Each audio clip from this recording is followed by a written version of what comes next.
Model kedua daripada keluaran Fun Factory yang saya beli daripada Lotus itu Flowers Building Block Series Crimson, Hibiscus and the Dragonfly. So ini adalah building blocks daripada jenis frame gambar, tapi nampak tak model bunga-bunga dia ni tersembul keluar bentuk 3D, dan selain daripada bunga kita juga akan turut dapatkan seekor Dragonfly dekat dalam model ini.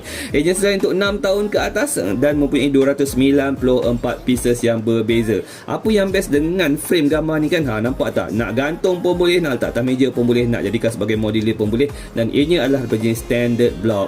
Dekat sisi samping belah kanan ada tulis gambar dia, nampak tak, ada 10 model kesemuanya, dan dekat sini juga ada dimension kepanjangan dan kelebaran model ini.